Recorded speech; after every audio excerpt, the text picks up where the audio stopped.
Selamat malam Pak Junri dan rekan-rekan sekalian. Pada malam hari ini, kami ingin mempresentasikan hasil paper esai kami yang berjudul Kesetaraan Gender dalam Agama, Menilai Peran Wanita dalam Peran Sosial dan Keagamaan. Sebelum kami mempresentasikan hasil paper esai kami, izinkan kami memperkenalkan diri. Saya Iya Cinta Satin, lalu ada teman saya Ananda Aulia Zara, Anissa Fauzia, Davina Sandria Tanot, Mega Tribanawati, Mita Nurfianti Putri. Lalu, pada bab ini saya akan menjelaskan latar belakang permasalahan. Peran wanita dalam agama semakin menjadi topik yang mendapat perhatian dalam penelitian akademik, karena berkaitan dengan dinamika sosial, konstruksi budaya, dan struktur otoritas keagamaan yang membangun hubungan antara kelamin. Dalam berbagai tradisi agama, posisi wanita biasanya dibentuk melalui penafsiran teks suci dan lembaga keagamaan yang didominasi oleh laki-laki, sehingga membatasi ruang partisipasi, kepemimpinan, dan pengakuan terhadap otoritas perempuan. Padahal, perempuan telah memberikan kontribusi penting dalam kehidupan keagamaan, seperti menjadi penggerak komunitas, pendidikan spiritual, maupun pelindung nilai moral. Namun, kontribusi tersebut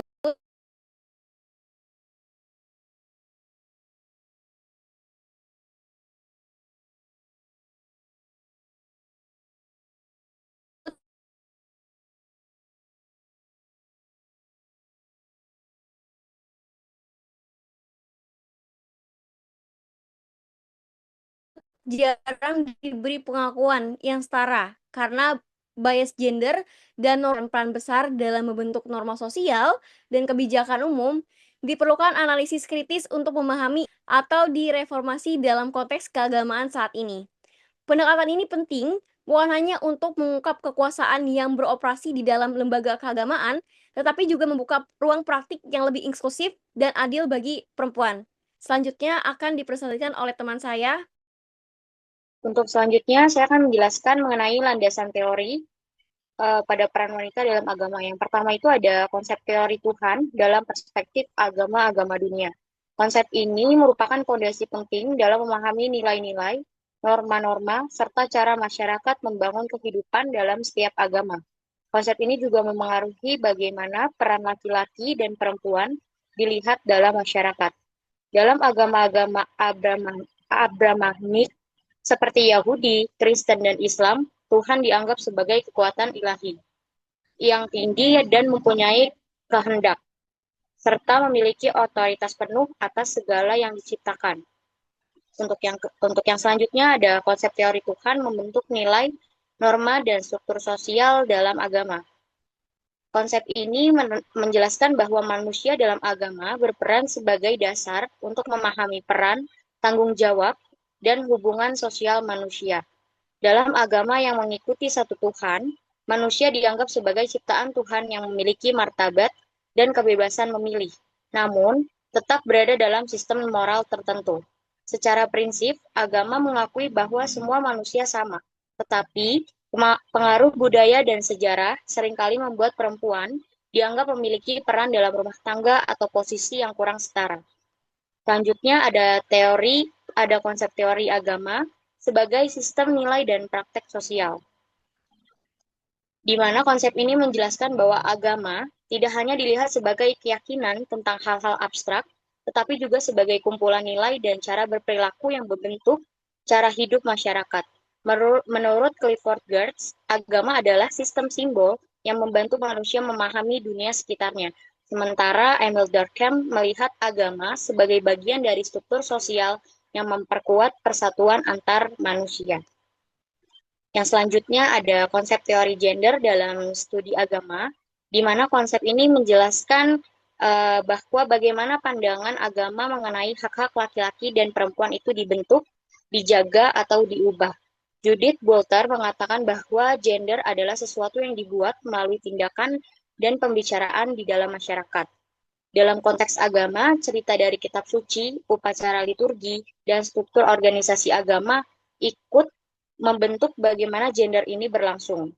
Penelitian feminis dalam teologi menunjukkan bahwa cara membaca teks agama seringkali dipengaruhi oleh kekuasaan laki-laki di masa lalu yang kemudian dianggap sebagai kehendak Tuhan. Selanjutnya ada konsep peran sosial. Peran ini berdasarkan struktur organisasi, aturan dalam ibadah, dan cara-cara beragama yang berkembang di masyarakat.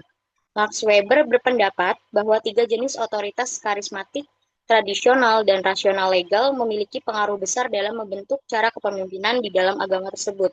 Di mana tradisi ini sebagai pemimpin agama secara historis didominasi oleh laki-laki karena dasar legitimasi yang tradisional dan penafsiran ajaran yang berbasis penguasaan pada kaum laki-laki.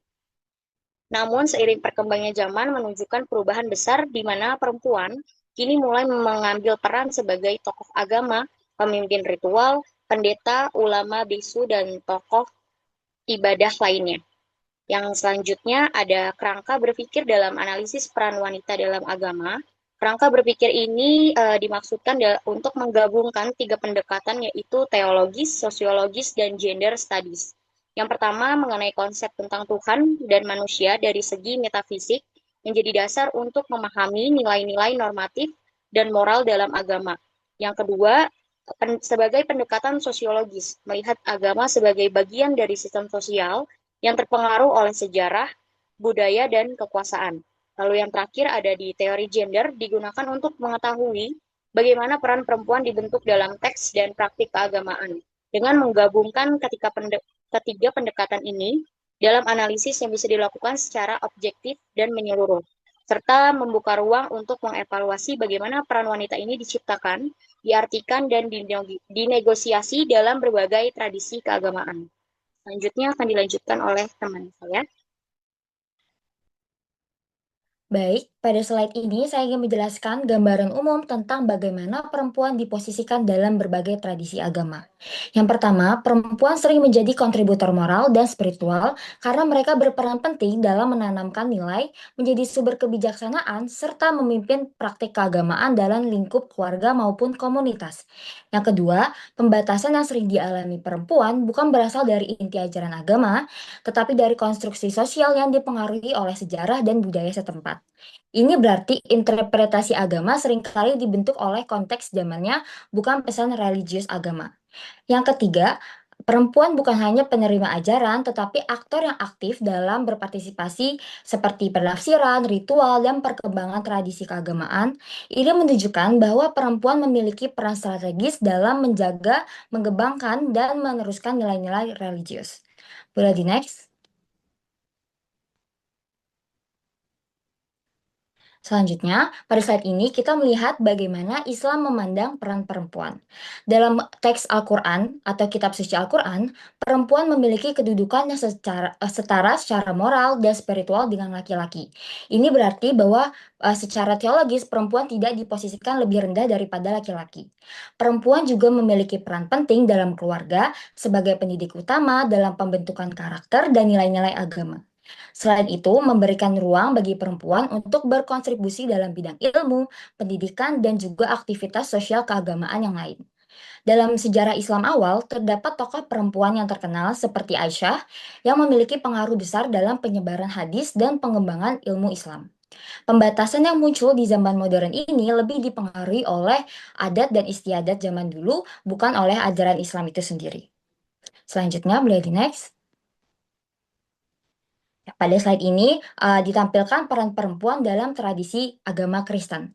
Dalam ajaran Kristen, perempuan memiliki kesetaraan spiritual dengan laki-laki sebagaimana ditegaskan dalam Galatia 3:28. Namun, dinamika peran perempuan di gereja dipengaruhi oleh sejarah budaya Greko-Romawi yang patriarkal. Perempuan banyak terlibat dalam berbagai bentuk pelayanan gereja, mulai dari pelayanan sosial, pengajaran, hingga pembinaan jemaat. Dalam keluarga, perempuan berfungsi sebagai pendidik, iman, dan penjaga nilai-nilai Kristiani. Perlu dicatat bahwa setiap dominasi memiliki pandangan berbeda dengan kepemimpinan perempuan. Beberapa gereja Protestan juga sudah membuka kesempatan bagi para perempuan untuk menjadi pendeta. Sementara gereja Katolik dan Ortodoks masih mempertahankan struktur yang berpusat hanya pada laki-laki. Teologi feminis kemudian hadir untuk menafsirkan ulang teks Alkitab agar lebih selaras dengan prinsip kesetaraan gender. Selanjutnya akan dipresentasikan oleh teman saya. Selanjutnya untuk agama Hindu, yang pertama, perempuan berperan sebagai menjaga keharmonisan keluarga sekaligus memelihara nilai-nilai religius. Artinya, mereka menjadi pusat aktivitas spiritual keluarga seperti melakukan puja dan tradisi keagamaan sehari-hari. Yang kedua, konsep sakti menegaskan kekuatan feminim, yaitu energi ilahi yang dianggap berasal dari kekuatan feminim, membuat perempuan dipandang memiliki potensi spiritual besar. Karena itu, perempuan diberi ruang lebih besar untuk terlibat dalam ritual dan kegiatan keagamaan. Yang ketiga, modernisasi dan pendidikan menguatkan posisi perempuan sebagai agen spiritual, yang artinya perkembangan pendidikan dan perubahan sosial membuat perempuan Hindu tidak lagi dipandang hanya sebagai pelaksana ritus domestik. Mereka juga dilihat sebagai agen spiritual yang aktif berkontribusi dalam praktik keagamaan modern. Selanjutnya untuk agama Buddha. Yang pertama, ajaran Buddha menegaskan perempuan memiliki kesempatan pencerahan yang sama dengan laki-laki. Artinya, kesempatan mencapai pencerahan tidak dibatasi oleh jenis kelamin. Perempuan memiliki kedudukan spiritual yang setara dengan laki-laki. Yang ketiga, melalui Sangha Bhikkhuni. Artinya, perempuan dapat menjalani kehidupan kebiraan secara penuh, memimpin meditasi, mengajar dharma, dan melakukan pelayanan sosial membantu perkembangan komunitas Buddhis. Yang ketiga, gerakan restorasi penahbisan memperluas kembali peran perempuan sebagai pemimpin spiritual. Meskipun penahbisan bhikkhuni pernah terhenti di beberapa wilayah, gerakan restorasi yang dilakukan para akademis dan komunitas Buddhis kini menghidupkan kembali para perempuan. Hal ini memungkinkan perempuan menjadi pemimpin spiritual dan terlibat dalam diskusi etika serta isu sosial dalam Buddhisme modern. Selanjutnya dijelaskan oleh teman saya. Baik, selanjutnya akan dijelaskan oleh saya, yaitu adalah tinjauan religius dan manajemen solusi peran wanita.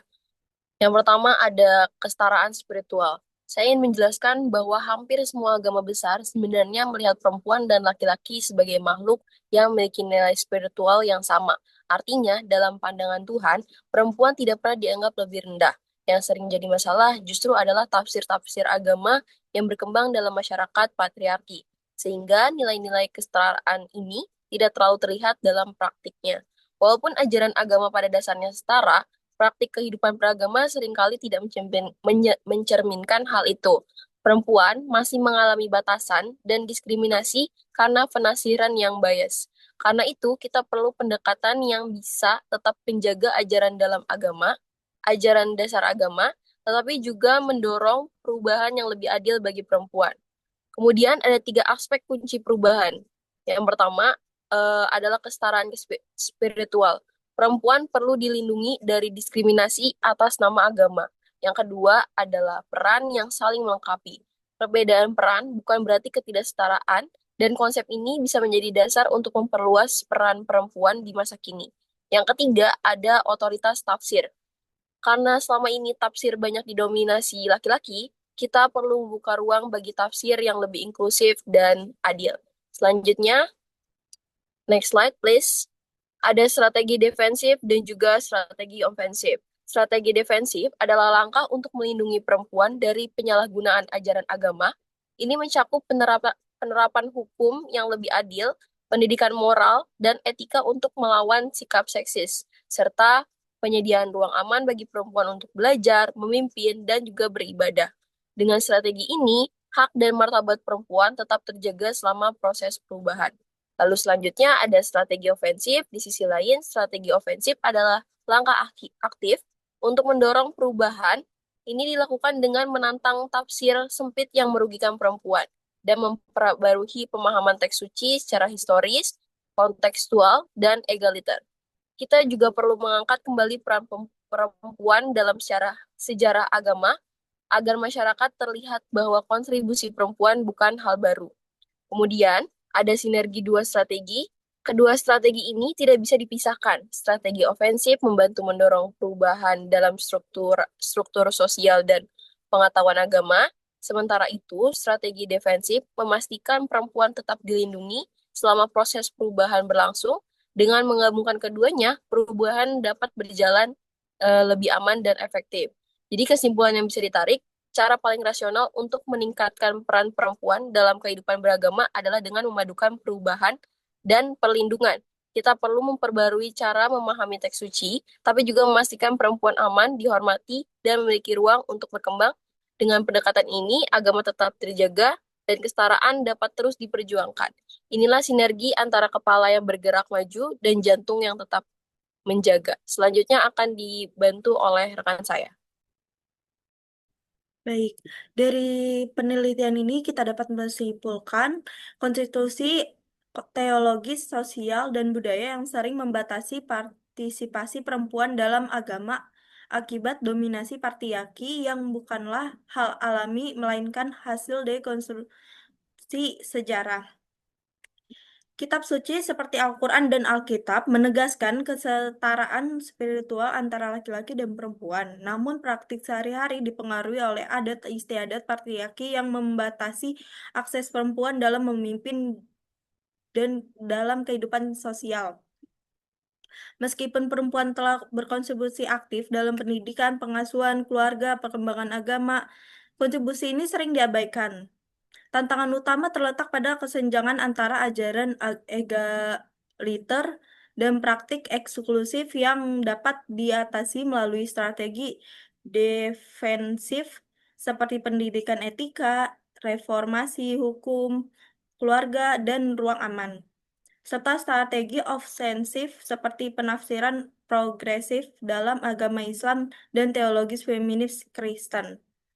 Lalu, next slide. Setelah kita menganalisis penelitian ini, kita jadi paham analisis yang kritis di mana agama yang seharusnya bisa jadi sumber kesetaraan, namun masih sering disalahgunakan untuk kesempatan patriarki. Ada satu hal dari analisis ini yang menjelaskan patriarki bukan hal yang bisa terjadi secara alami, namun hal ini berasal dari sejarah. Dengan ini, kita dapat kembali berpikir berdasarkan pengalaman pribadi di agama kami, di mana perempuan sering diposisikan di belakang layar, walaupun sebenarnya kitab suci sudah menjelaskan kesetaraan spiritual.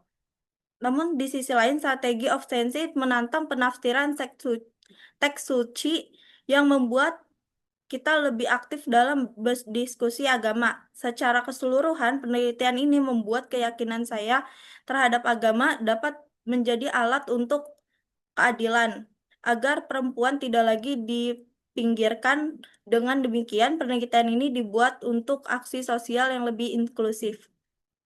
Sekian presentasi dari kelompok kami, kurang lebihnya mohon maaf. Kami ucapkan terima kasih.